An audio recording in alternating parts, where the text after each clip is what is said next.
Hi, this is Sarita Laroche. Today I have a commission piece to work on that I'd like to share with you. It's a 20 by 20 that was inspired by my Shades of Gray series that use only the 12 shades of gray. So my customer saw the blues and the grays, the lighter grays. So we're going to use those as our focal colors, but I'm going to probably throw in a metallic, maybe a pink and purple or purple, maybe a little bit of green. Throw in a few other colors to bring interest in movement, and hopefully it's exactly what she wants. So let's get into the studio and get painting. All right, so I'm in the studio. I have my little one with me, so you might hear her. And I'm just gonna go ahead and mix up the paints off camera, and I'll be back when they're ready. I just wanted to show you something real quick about how I mix my paints, just so in case this is helpful at all. I've been using the golden pouring medium, which I absolutely love, but it's not cheap. If you don't get it on sale, I think it's $100 a gallon, and I'm opening a new gallon today, so there's $100 right here. Expensive stuff, but it's really worth it if you want a high gloss sheen to your pouring. But it's not for someone who wants to get lots of cells, at least not full strength. So I am using it full strength because I like the way it looks, and especially for this latest series. But I just wanted to show you, I only put a little bit in my cup with the color. This is Payne's Gray. And I mix that up well. And then when I feel like it has really liquefied and there aren't any chunks, then I'll go ahead and add more of the pouring medium, depending on, you know, how much paint I'm using and what my ratios are. I needed a lot of white, so that's why this is quite a full cup. But it's harder to pour a full cup like this if you have, you know, a big chunk of paint down here and then you're trying to mix it. Because with this, since it's high gloss, you really want it to be smooth and glass-like when it dries. And if you have any leftover chunks of paint in there, that'll ruin that real quick. The only thing that I don't necessarily love about this pouring medium is how many bubbles you get. You can see kind of with the light, all those little bubbles. So it's very important to torch and get those bubbles out before it dries, because it does dry quicker than using something like Floetrol or using a lot of water. And or you can just let this sit. A lot of times I prepare my paints the night before and I'll let it sit, and then they will be nice and bubble free, or nearly bubble free. But today I don't have that luxury. So all right, so I'll come back when these are all mixed. I'm gonna go ahead and start with a basic white. Now, like I mentioned earlier, there are a lot of air bubbles. I don't know if you can see that. One of the ways to avoid that is not to lift when you are mixing. So I try to stir like this, but just the nature of this pouring medium, you're gonna get some bubbles. So I'm gonna go ahead, put about half of my cup down, and I'm going to spread it around. Now, one of the things I wanted to show you was when you lay your paint down, especially a base coat, you're going to see really quickly if your canvas is level. And I actually spent quite a bit of time trying to level this one. It was really running that way. And I can see it's coming a tiny bit towards me, not very fast. So I did a pretty good job. But I've had some paintings that I don't know what I was thinking. I didn't level them, and literally the whole thing just went off the side. You can see, I'll put one of those info cards so you can link. I have a video called My Big Mistake, and literally everything that I did, and I tried a lot, and I used a lot of paint on that painting. I was really trying some different techniques, and I was really stumped on exactly how I wanted that particular painting to end up, and everything went off the side. And luckily I do keep my floors always protected, and I had enough of an absorbent pad to absorb the volume of paint that came off, because it was a lot. And at $100 a gallon, I did buy the pouring medium on sale, but it's normally $100 a gallon. That's a lot of paint to lose. So I laid down my basic base coat. I did this just so that I can wet the canvas, and that way the colors are going to kind of glide over the white. I also often paint with a dry canvas, and oops, just gives you a little bit of a different effect. When you use a dry canvas, you can expect that as the paint is moving, a portion of it is going to be absorbed into the canvas. So what'll sometimes happen is if you have a pool of paint, as the paint expands, the outer edge kind of rolls under as it's sticking to the canvas. So I don't want that to happen this time. All right, so let me get a cup. I'm gonna use one of these solo cups, and let's pour. So I ended up using Payne's Gray. That's my dark. And I have one called Mid Gray. Lots of bubbles in there, unfortunately. This one is called, oh, I'm sorry. This is Blue Gray. In the right light, you can see the blue. And then this one is called Mid Gray. Hopefully you can see the difference between those two. I saw it when I picked up the cup. Then for my light, I have white, so I saved half of my cup. And I have a metallic. I have silver. This one has the most of the bubbles. But I did notice that with the golden pouring medium, metallics do produce a little bit of cell structure. I'm not big on cells right now. It's not my goal, but you will get some cells. And I have this color, it's mineral blue. I just wanted to have a real pop because the blue gray is very gray, and I didn't want all of my colors to have the same value. So we'll have this little pop in there. I have this really lovely green gray. Now this one is not only acrylic paint. I also, looking for the bottle, I put in some satin enamel in here that is in this same tone. Just a tiny bit. I have no idea what it's going to do, to be honest. I'm assuming it's going to make some, it's going to kind of bubble up. So let's look for that. And then I actually had this pink left over from another pour, and I just thought it would be a nice complement, especially against this. Just a tiny, tiny bit. You probably won't even see it. You'll see it only if you really look closely. I usually like to pour my cup before I lay down my base coat. I just got myself a little excited. So it's going to be a little bit awkward because this is very wet, and I want you to be able to see how I'm going to layer my cup. So the first thing I'm going to do is I'm going to put some white. The first thing in your cup is the last thing that's going to go on the canvas if you're doing a straight pour.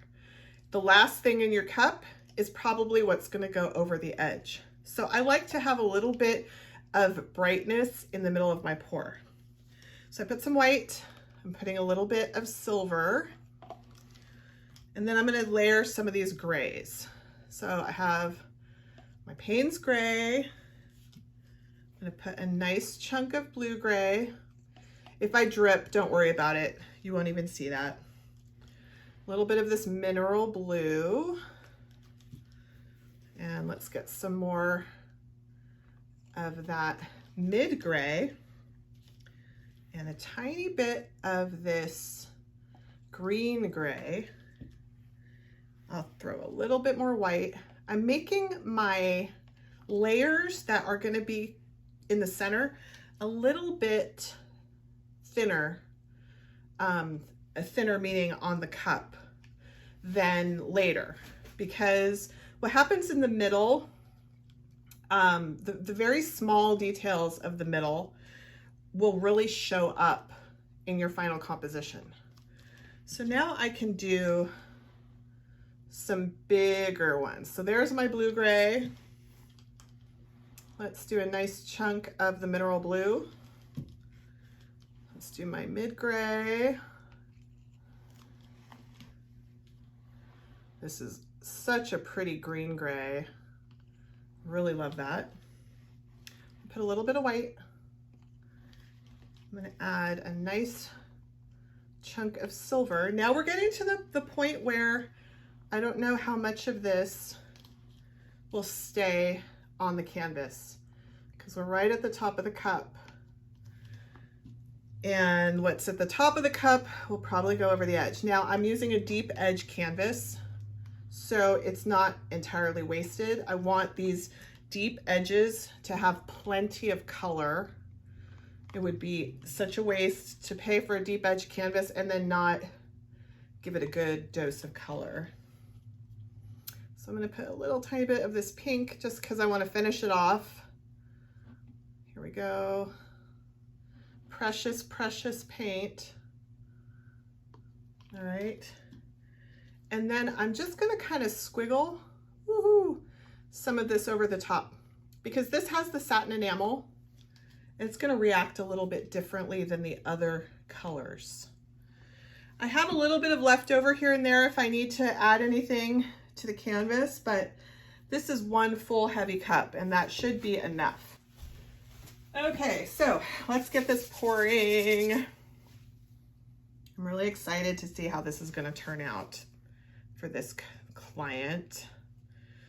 Whew. The first pour, I always get a little nervous because it can splash, kind of lose what it's going on, but let's do it. Here we go.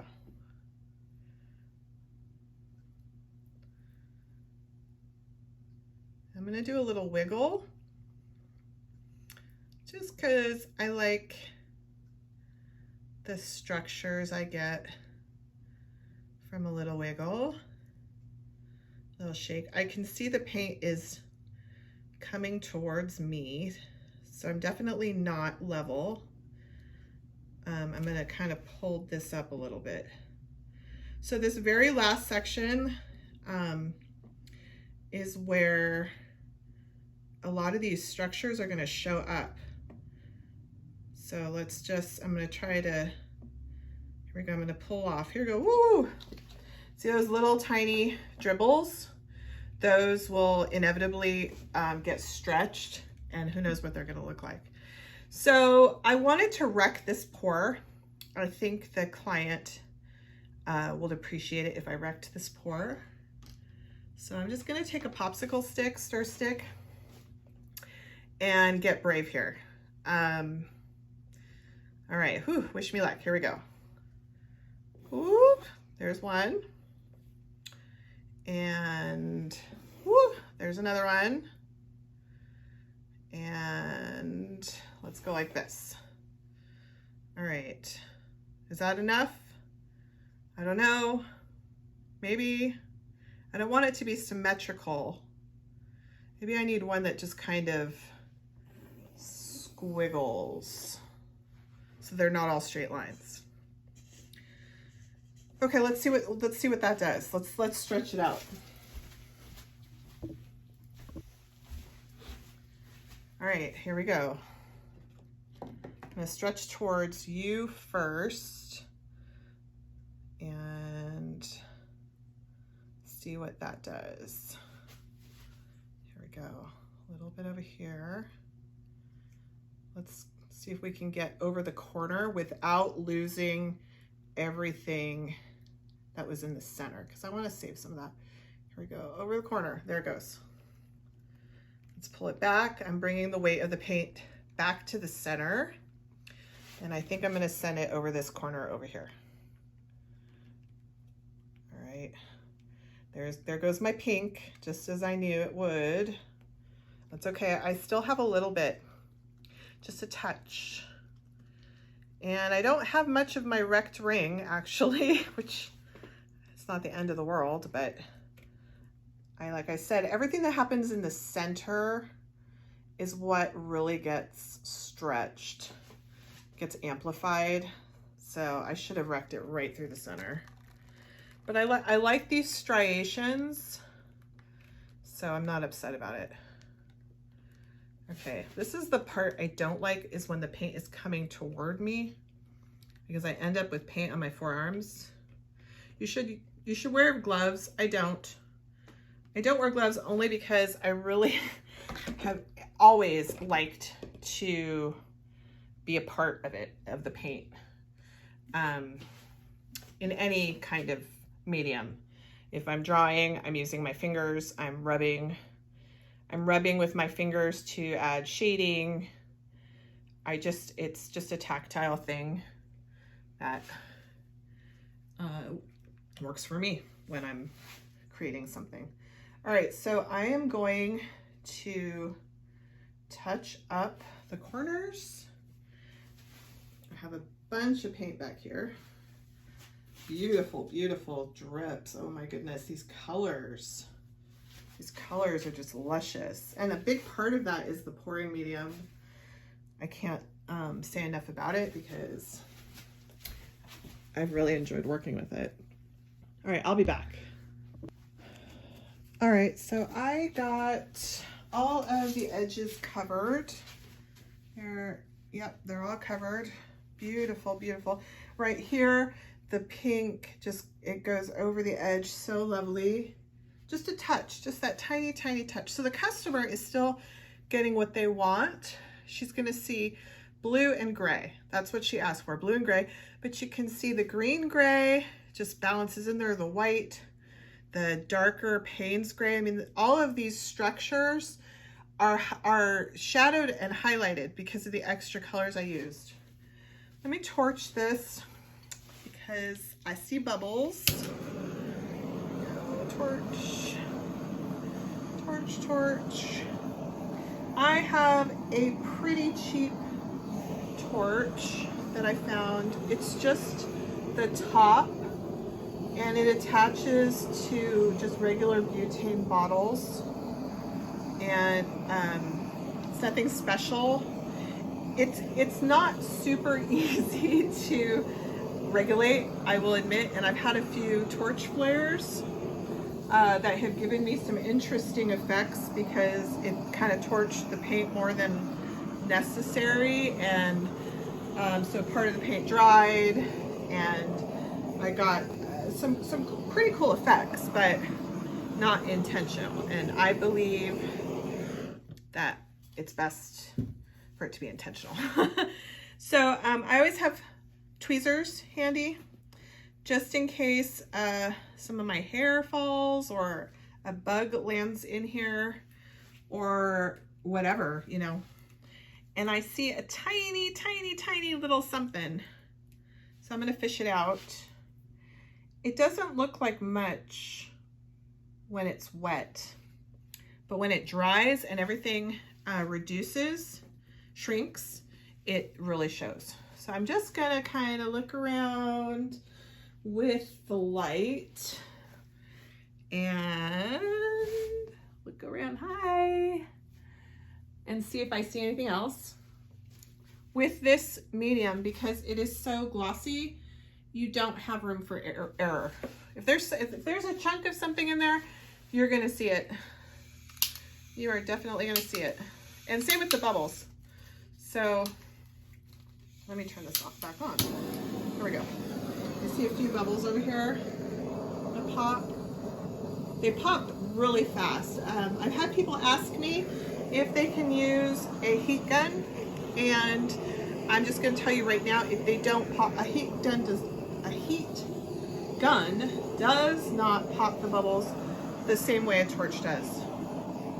I am assuming it's because the torch is actually popping the air, like burning the air.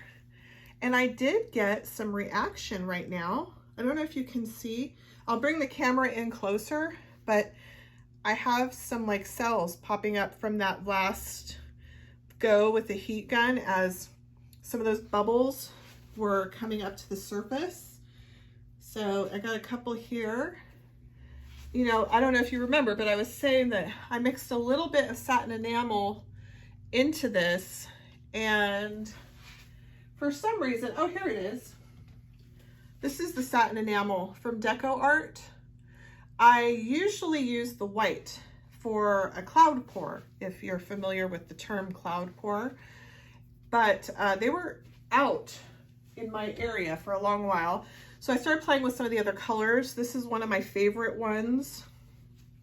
And I see a tiny little piece of fluff here.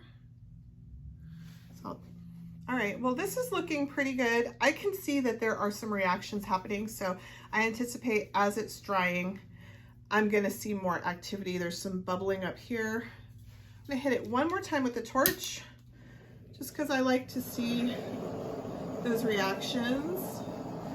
I'm not super big on needing to have cells in all of my paintings. I don't think it's necessary. I get more excited by the color variations than by cells. And I'm really curious, like right here, I see the sparkle of the silver. Let me bring you in closer. So my overhead lights always leave this big giant glare. I apologize. But here is the pink I was talking about. Just this little hint of pink falling over the edge, swirling around. There's that little cell that kind of bubbled up. I wish you could see, you can't see, at least I can't see it in the camera, the silver. There's a little bit of silver sparkle in here. And here is some of the details. Let me see if I can move this lamp, if that'll help. Too dark. Here we go. There we go. That's a little better. So you can see the subtleties, the different grays mixed with the blue. The mineral blue, I didn't use all of it. You could see there's still quite a bit in the cup. I was a little nervous if I put too much that it would take over, but I like how you see it over here in the center. Just little pockets of mineral blue. And I feel like it gives a more organic feel. It makes you think, you know, is this like a slice of stone, or is this a ripple in the water? It's really pretty. When it dries, I'll take a photo and show you guys the dried finish. But I'm pleased. I hope you enjoyed, and I'll see you next time. Bye. So it's the next day and we are dry, and I just wanted to show you that sheen from the pouring medium. See what a nice gloss it has. And as the pouring medium dries, the colors darken, which is normal because the pouring medium looks a milky white when you mix it with the paint. So everything gets a little toned down. The Payne's gray really darkened, which I'm happy about. Gives a lot more definition to the structures. And also, I'm gonna see if I can show you the silver veins, which you can really only see. Oh, so there's one. Can you see the metallic as it picks up the light? The silver really showed up throughout in these little veins. There's one right there. I don't know if you can see. Really pretty. It was a really great addition. Some in here in the pink, which again, I don't know if you will be able to see. Well, you can see the color shifting. So that's the metallic right there. So I'll take a final photo, and I'm pleased with how this turned out. I hope you like it. And here's the finished product. Tell me what you think in the comments. Don't forget to subscribe and hit that notification bell. And you can always find me at SaritaLaroche.com.